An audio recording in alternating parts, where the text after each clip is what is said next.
যতই চাপ থাক এই ভিডিওটি না দিলেই নয়।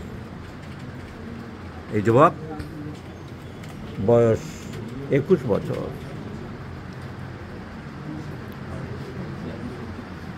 21 বছরের তরতাজা যুবক একটা সামান্য দুর্ঘটনার জন্যে ওর অনেকটা জীবনের সময় কেটে গেছে, পড়াশুনো বিঘ্নিত হয়েছে, অনেক চিকিৎসা হয়েছে, অনেক ঝড় ওর জীবনের উপর দিয়ে বয়ে চলেছে। ওর বাবা মা যথেষ্ট চেষ্টা করেছেন, পরিশ্রম করেছেন। কি হয়েছিল তখন? বয়স কত ছিল? 3.5 বছর বয়সের সময় ও একটা টেবিলের উপরে বসেছিল, পাশে দাদু এসেছিল, দাদুর কাছে যাবে বলে ঝাঁপ মেরেছিল।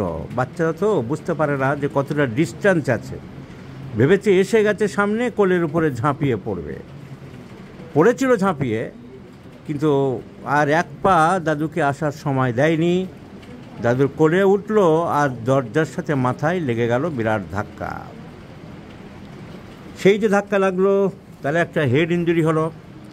এই হেড ইঞ্জুরির পর থেকে দেখা গেল আস্তে আস্তে জ্বর আসলো। সেই সময় যদি প্রপার হোমিওপ্যাথিক ওষুধ কিছু দেওয়া যায় বা দেওয়া যেত, অরিজিনাল সময়ে আমরা যদি হোমিওপ্যাথিক চিকিৎসা করতে পারি তাহলে অনেক রোগ আমরা অঙ্কুরে বিদায় করতে পারি, ঠিক কি না? কিন্তু সম্ভব হয়নি। কয়েকদিন পরে জ্বর আসলো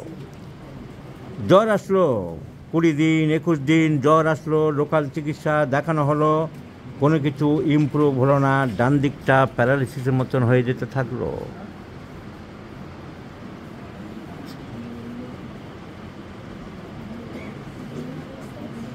হসপিটালে নিয়ে যাওয়া হলো, লোকাল ডাক্তারেরা কিছু করতে পারছে না। নীলরতনে নিয়ে যাওয়া হলো, এমআরআই হলো, ডায়াগনোজড হলো যে ব্লাড ক্লট করে গেছে, একটা স্ট্রোকের মতন হয়ে গেছে, ভিতরে সেরেব্রোভাস্কুলার অ্যাক্সিডেন্টের মতন হয়ে গেছে।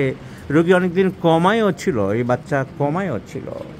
তার বাবা চিকিৎসার কোনো ত্রুটি করেনি, দৌড়াদৌড়ি ছুটি সব জায়গায় করলো। ওখান থেকে চলে গেল all India institute of medical science.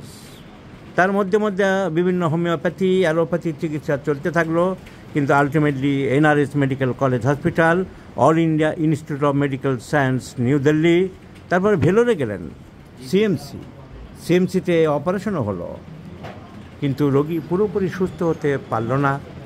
এরা সেই ব্যানার্জি প্রোটোকলের মেশিনের মধ্যে পড়ে গেল।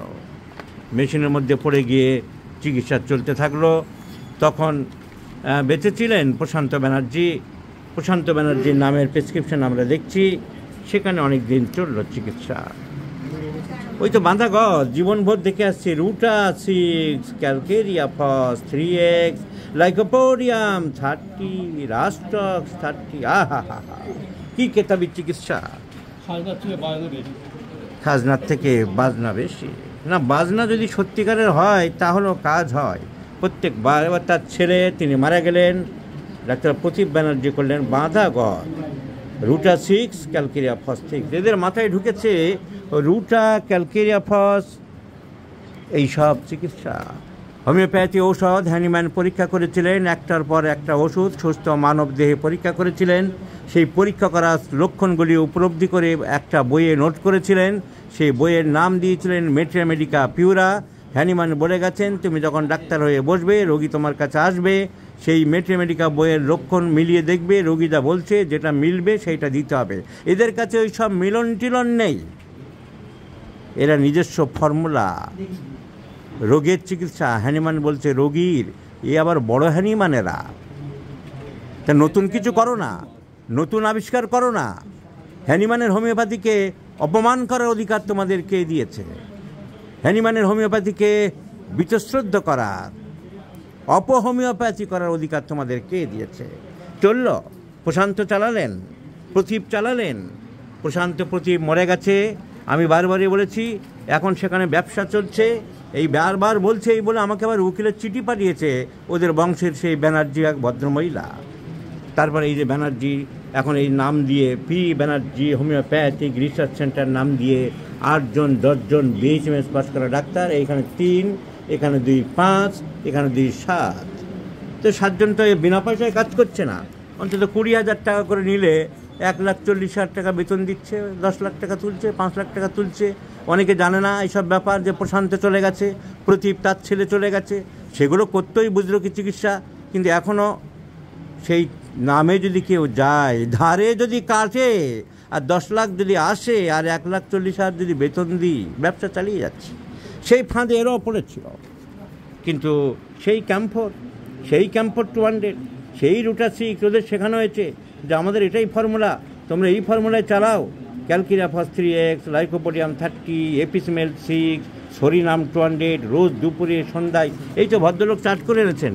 উনি বলছিলেন যে এইভাবে আমাকে 10 বার করে খেতে দিয়েছে, 12 বার, দিনে 12 বার। আহা, টাইম বেঁধে দিয়েছে। সকাল 7টার সময় লাইকোপোডিয়াম 30। হোমিওপ্যাথি ডাক্তার যারা দেখছেন তারা দেখুন, এখন যে ব্যবসা চালাচ্ছে এখানকার যে মালিক, এক ভদ্র মহিলা মিসেস কি ব্যানার্জি, যেন আমাকে চিঠি পাঠিয়েছে উকিলের, যে আমাদের চিকিৎসার বদনাম করছেন। হ্যাঁ, বদনাম করছি না, বদনাম করার দরকার নেই, সবাই দেখুক আপনার চিকিৎসা কী চলছে। সকাল 7টার সময় লাইকোপোডিয়াম, 8টার সময় রুটা, 10টার সময় এপিসমেল, 12টার সময় ক্যালকিরাফস, 1টার সময় লাইকো, 2টার সময় সরিনাম, 4টার সময় এপিসমেল, 5টার সময় রুটা, 7টার সময় লাইকো, 8টার সময় ক্যালকিরাফস, 9টার সময় সরিনাম 200। খোসপাতলার পুষ থেকে তৈরি, 1 ডোজ 2 ডোজের বেশি দেওয়া যায় না, সেটা রোজ চলছে 200। আবার 10টার সময় এপিসমেল, মোট 12 বার দিনে ওষুধ চলছে। উকিলের চিঠি পাঠাচ্ছেন, উকিলকে বলুন না যেরকম 12 বার ধরে ওষুধ খাওয়ায়, চূড়ান্ত পলিফার্মেসি করি, চূড়ান্ত অসভ্যতা করি, ব্যবসার নাম করে মানুষের সর্বনাশ করছি। যেখানে অ্যালোপ্যাথিক সায়েন্স আজ বলছে polypharmacy must be avoided, one reason being the interaction between the drugs. যেখানে হানিম্যান বলছে এক সময় একটি মাত্র ওষুধ দিতে হবে, এটাই আমি বলেছি, এটাই আমার নিয়ম, এটাই আমার হোমিওপ্যাথি, এটাই আমার আবিষ্কার। সেখানে 12 বার করে ওষুধ খাওয়াচ্ছেন, আর টাকা লুটছেন, আর ব্যবসা করছেন, আবার উকিলের চিঠি পাঠাচ্ছেন। লজ্জা করে না? নির্লজ্জের মতন উকিলের চিঠি পাঠাচ্ছেন, ডাকাতি করছেন, আবার ভয় দেখাচ্ছেন, আবার ভয় দেখান। চিকিৎসা এগুলো হোমিওপ্যাথি, এগুলো বলুন, কোর্টে বলুন দেখি যে হ্যাঁ এটাই হোমিওপ্যাথি, আমি নতুন করছি।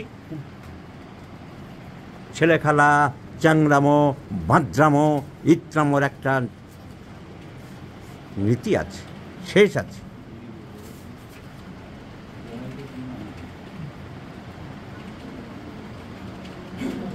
সো চলল। তাহলে কি একটা হেড ইঞ্জুরি হয়েছিল, তার সাইড এফেক্ট হলো, ব্রেনে রক্ত জমা হলো, আনকনসিয়াস হয়েছিল, কমায় চলে গিয়েছিল। অ্যালোপ্যাথিক ডাক্তারবাবুরা চিকিৎসা করলেন, নীলরতনের চিকিৎসা হলো, all India institute of medical সায়েন্সের চিকিৎসা হলো, ভেলোরে ক্রিশ্চিয়ান মেডিকেল কলেজের চিকিৎসা হলো। তাদের যা সিস্টেম আছে, অপারেশন করা, ব্লাড বের করা, যা চিকিৎসা তা ঠিক করলো। কিন্তু হোমিওপ্যাথি ডাক্তাররা কী করলো? অ্যালোপ্যাথিক ডাক্তারবাবুরা শিক্ষিত, মার্জিত, ভদ্র, তারা তাদের সিস্টেমে ট্রিটমেন্ট করেছে। কিন্তু এখানে কি করলে? এখানে বাঁদ্রামো করলে, ইত্রামো করলে, ছাঁচরামো করলে, অসভ্যতা করলে, অসভ্যতা চূড়ান্ত করলে, দিনে 12 বার করে ওষুধ দিলে। প্রোটোকল মেরেছ। তারপরে এরা গেল, আরও অন্যান্য হোমিওপ্যাথি ডাক্তার দেখালো, চলে গেল National Institute of Homeopathy. National Institute of হোমিওপ্যাথিতে চিকিৎসা চলছে। আমাদের এই সব জুনিয়র ছেলেরা, এরা ব্রেন হেড ইঞ্জুরি আফটার, যেই শুনে নিয়েছে head injury after, natrum serve দিনের পর দিন চালিয়ে যাচ্ছে। ন্যাট্রাম সার্ভ 0/2, 0/3, 0/5, 0/6 চালিয়ে যাচ্ছে। আরে মানে বুঝতে হবে, পড়াশোনা করতে হবে। এই নিন ভেলোরের কাগজ। হেড ইঞ্জুরি 30 বছর আগের গল্প। তার এখন যা সাইড এফেক্ট হচ্ছে তাতে ন্যাট্রাম সার্ভ দিলে যাবে? জিনিসটা বুঝতে হবে, মানে বুঝতে হবে। অপারেশনের পরে মানে স্ট্যাবিসেগিরা চালিয়ে যাচ্ছে। আরে অপারেশন করার পরে যদি ভিতরে গজ থেকে যায়, তার থেকে যদি ইনফেকশন হয়, যাতে অনেক নাটক অনেক হয়েছে, যে ভিতরে টুকরো রয়ে গেছে, আবার পেট কেটে সেটা বের করতে হয়েছে। অন্য কোনো ইনফেকশান হচ্ছে, তার ওষুধ না দিয়ে ওই যে পড়েছে bad effects after operation, complaints after operation, staphysagria 30, 200, one M, ten M, ভিতরে গজ রয়ে গেছে। বুঝতে হবে, মানে বুঝতে হবে, জানতে হবে। তাই 30 বছর আগে মাথায় ধাক্কা খেয়েছিল, এখন কি তার এফেক্ট সব চলছে? তার জন্যে কি সব হচ্ছে?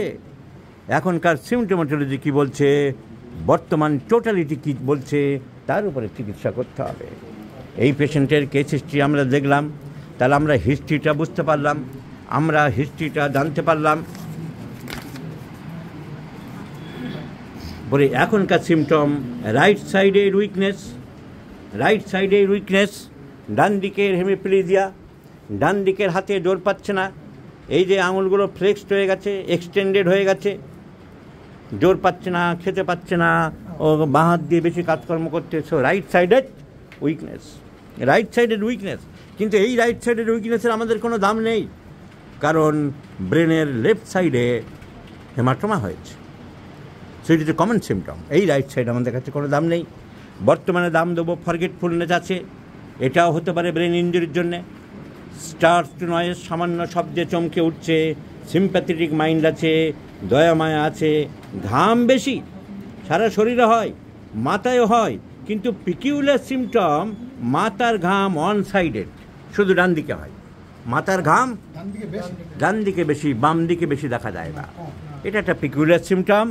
পিপাসা বেশি, সর্দি কাশি প্রায় লাগে, পাতে লবণ খেতে চায়, বাবা মা কম দিতে চায়, যে এত খাস না, লবণ খাওয়া সব জায়গায় শুনছি খারাপ, কিন্তু ওর খাওয়ার ইচ্ছে আছে। রুটি খুব ভালোবাসে, ওকে 3 বেলা রুটি দিলেই ভালো, তাই বলেছে তো, রুটি খুব ভালোবাসে, 3 বেলা রুটি দিলেই ভালো। অ্যাফেকশনেট, ছোটো বাচ্চা কাচ্চা খুব আদর করতে চায়, ছোটো বাচ্চা আসলে আদর করতে চায়, কোলে নিতে চায়, এবং সব বাচ্চারা ওকে ভালোবাসে। রাগ আছে, তবে বেশিক্ষণ থাকে না, একটু বুঝিয়ে বললেই কমে যায়। Constipation, স্টুল hard. তাহলে এখন কি সিমটম পেলাম? রাইট সাইডে উইকনেস, পিপাসা বেশি, ঘাম বেশি, মাথার ঘাম শুধু ডান দিকে হয়। রাগ আছে মোটামুটি, তবে একটু বোঝালো অত বদরাগী ছেলে না, দেখেও বুঝতে পারছি। একটু ভালো বাবা বাচ্চা বললেই ওর ঠান্ডা হয়ে যায়, শান্ত হয়ে যায়। ছোটো ছোটো বাচ্চাদের ভালোবাসে, আদর করে, তাদের কোলে নিতে চায়, বড্ড ভালোবাসে তাদেরকে। সো অ্যাফেকশনেট, এই রুব্রিক কেন্টে নেই, আমি দিয়েছি, আমার রেপার্টরিতে দিয়েছি অ্যাফেকশনেট রূপে। অ্যাফেকশনেট, ভালোবাসে, আদর করতে চায়, সবাইকে জড়িয়ে ধরতে চায়, আদর করতে চায়। There are many medicines, natrum mur, nux, phosphorus, pulsatilla. So অত রাগ নেই, ঘুম করে বসে রইল, ঘন্টার পর ঘন্টা কথা বলল না, বোঝানো যাচ্ছে না, মোটেই শান্ত হচ্ছে না, রেগে গেলে। সেই ব্যাপার তো আপনার ছেলের নেই, সেই ব্যাপার নেই। একটু টুকটাক হলো, সবার যা হয়, কিন্তু বুঝিয়ে বললেই কমে যায়। Consolation, amelioration, consolation, amelioration, pulsatilla. Affectionate, affectionate, pulsatilla, pulsatilla. আরে পালসেটিলার এই কন্টেন্টকে ন্যাট্রামিউর তো রুটি খেতে চাই, লবণ খেতে চাই, ঘাম বেশি, সর্দি কাশি লাগে, সর্দি কাশি প্রায় লাগে, মাঝে মধ্যে লাগে, পিপাসা বেশি, রুটি পছন্দ করে, লবণ পছন্দ করে। ন্যাট্রামিউরের তো অনেক সিমটম আছে, কিন্তু ন্যাট্রামিউর বাদ দিয়ে আমি পালসেটিলা প্রেসক্রিপশান করতে চাই। কস্টিকামের তো রাইট সাইডের ধরে, আর কিছু কস্টিকামের একটু সিম্প্যাথেটিক, তাই বলে কস্টিকাম দেবো না। ন্যাট্রামিউরের পিপাসা বেশি, সর্দি কাশি লাগে, লবণ খায়, রুটি পছন্দ করে, কিন্তু অত রাগ নেই। কনসোলেশন অ্যাগ্রাভেটস নেই। ন্যাট্রামিউরের কনস্টিপেশন আছে, ন্যাট্রামিউরের বহু সিমটম কভার করে, তবু আমি পালসেটিলা দেবো। কেন? 153 অ্যাফোরিজম, 153 নম্বর অ্যাফোরিজম। আরে অর্গাননের 153 নম্বর অ্যাফোরিজম। অর্গানন বলেছি, ডক্টর বিডোয়েল বলছেন, ডক্টর বিডোয়েল বলছেন, when so many bastards are being fostering as a homeopath, its survival will come through the comprehensive study of organon. Organon পড়তে হবে, হ্যানিম্যান তার হোমিওপ্যাথি, তার ইনস্ট্রাকশন মানতে হবে। উনি বলছেন 153 নম্বর অ্যাফোরিজমে, the more striking singular, uncommon and peculiar symptoms are very, very important. তাই এখানে peculiar symptom কি পেলাম? এই টোটাল কেসটার মধ্যে peculiar symptom কি? What is the peculiar symptom? আরে peculiar symptom একটাই, ঘাম শুধু মাথার ডান দিকে হয়, বেশি বাম দিকে হয় না। সারা সিমটমের মধ্যে, সারা শরীরের মধ্যে পিকিউলার সিমটম কি? ঘাম মাথার দুই দিকে হবে না কেন? ঘাম শুধু মাথার ডান দিকে হবে কেন? সো খোলো রেপার্টরি। হেড পারস্পিরেশন ওয়ান সাইডে মাত্র 5টা ওষুধ আছে। কোনটা first graded? Pulsatilla. So pulsatilla cover the peculiar symptom according to the direction of Hahnemann, one-sided perspiration এবং head, over the headই আছে এখানে, আমি হেড বের করেছি। Head, not all through the body, head perspiration, one-sided, head perspiration, one-sided, pulsatilla. Consolation, amelioration, okay পাড়ায় কেউ খারাপ বলে না, ভালো ছেলে, অত রাগ নেই, অত বদমাইশি নেই, মাইল্ড টেম্পারামেন্টই আমরা ধরবো, অ্যাফেকশনেট আমি ধরবো, পালসিটিলা। কন্ট্রাইন্ডিকেট, পিপাসা বেশি, পালসিটিলা রুটি পছন্দ আছে। Contraindicate, desire salt. Contraindicate, constipation. But the peculiar uncommon symptom, pulsatilla. mild temperament and consolation, amelioration, pulsatilla.